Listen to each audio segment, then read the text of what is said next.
আজ বৃহস্পতিবার 27 শ্রাবণ 2026 সালের 13ই আগস্ট, মেষ রাশি, মেষ লগ্ন, এরিস সাইনের জাতক জাতিকাদের আজকের দিনটি কিন্তু এক কথায় বেশ কাটতে চলেছে।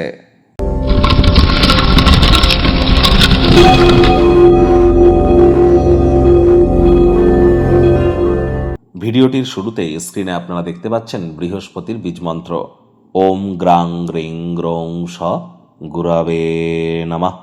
সকাল দুপুর সন্ধ্যা 3 বেলায় বৃহস্পতির এই বীজমন্ত্র আপনারা 108 বার করে জপ করুন, অত্যন্ত আপনারা উপকৃত হবেন, এ বিষয়ে কোনো সন্দেহের অবকাশ কিন্তু নেই।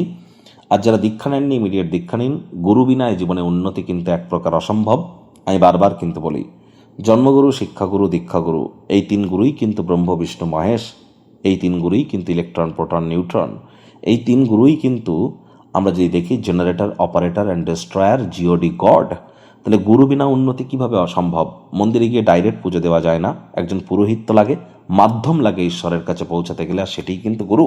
এব মুক্তা ঋষিকেশ গুড়াকেশ পরম তপ, গীতার 2য় অধ্যায়ের 2য় শ্লোক এটি। তাহলে অবশ্যই আপনারা গুরু প্রাপ্তির চেষ্টা করুন। আর বৃহস্পতি কিন্তু 7.5 বছরের জন্য অতিচারী হয়েছেন, তারাই কিন্তু প্রোটেকশন পাবেন যারা দীক্ষিত।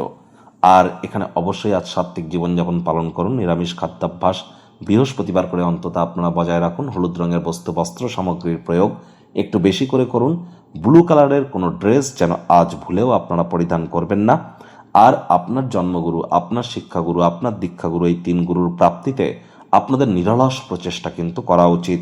পারলে গুরুদের সেবা এবং গুরুদের উদ্দেশ্যে আপনারা 19শে আগস্টের পর বিশেষ কোনো কিছু পরিকল্পনা করতে পারেন। কারণ 19শে আগস্টের পর কিন্তু বৃহস্পতি উচ্চস্থ অতিচারী থাকাকালীন অবস্থায় বুধের নক্ষত্র অশ্লের সাথে গোচর করতে চলেছে, যা আমাদের ব্যক্তিত্বের মান এবং গুণগত স্তরকে অনেক মহিমান্বিত কিন্তু করবে। ভাগ্য মিটার আজ আপনাদের বলছে 8 আউট অফ 10 ভাগ্য আপনাদের অনুকূলেই থাকবে। তবে স্বাস্থ্যগত ব্যাপারে আপনাদেরকে একটু সাবধানতা অবলম্বন করেই চলতে হবে। কায়িক পরিশ্রমের কারণে শরীরে ক্লান্তি আপনারা অনুভব করতেই পারেন। ওজন বুঝে ভোজন গ্রহণ করুন। রাস্তাঘাটে সাবধানে গাড়ি ঘোড়া চালান।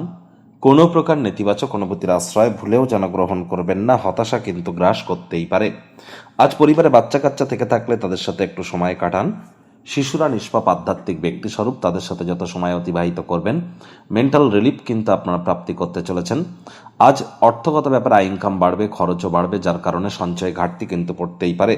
যদি আজ কর্মের সূত্রে বা শিক্ষার সূত্রে আপনার গৃহ থেকে অনেক দূরে থাকেন, তাহলে মানি ম্যানেজমেন্ট, টাইম ম্যানেজমেন্ট সম্পর্কে ইমিডিয়েট জ্ঞান বৃদ্ধি করুন, তা নাহলে আসন্ন সময়ে সংকট কিন্তু অনুভব করতেই পারেন।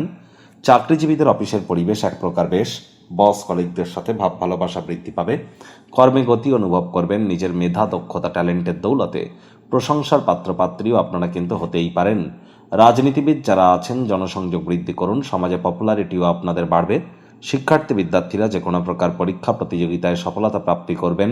উচ্চশিক্ষার জন্য যারা বিদেশ যাত্রার কথা ভাবছিলেন, ভাগ্যদেবীও আজ আপনাদের পক্ষেই আছেন। সন্তান সন্ততি থেকে থাকলে তারাও তাদের কৃতিত্বের দ্বারা আপনাদেরকে গর্বিত অনুভব করাবে। হাউস ওয়াইফদের জন্য দিনটি এক প্রকার বেশ। প্রেমিক প্রেমিকা, স্বামী স্ত্রী দিনটিকে যতটা সম্ভব রোম্যান্টিক করে তোলা যায় সেই প্রচেষ্টাই তো আপনাদের জারি রাখা উচিত। অবিবাহিতদের বিবাহের যোগ পরিলক্ষিত হচ্ছে। যারা প্রেমে পড়েননি তাদের জীবনে স্বপ্নের নারী বা পুরুষের আগমন আজ কিন্তু হতেই পারে। একটু প্রচেষ্টা আপনাদেরকেও করতে হবে। ধর্মনিষ্ঠ পবিত্র ভালোবাসার অভিজ্ঞতা লব্ধ কিন্তু আজ আপনারা হতেই পারেন। আত্মীয় স্বজন, পুরনো সম্পর্কগুলিকে পুনরুজ্জীবিত করবার জন্য দিনটি কিন্তু দুর্দান্ত। আজ আপনাদের ওয়েট অ্যান্ড ওয়াচ পলিসি গ্রহণ করে চলা উচিত।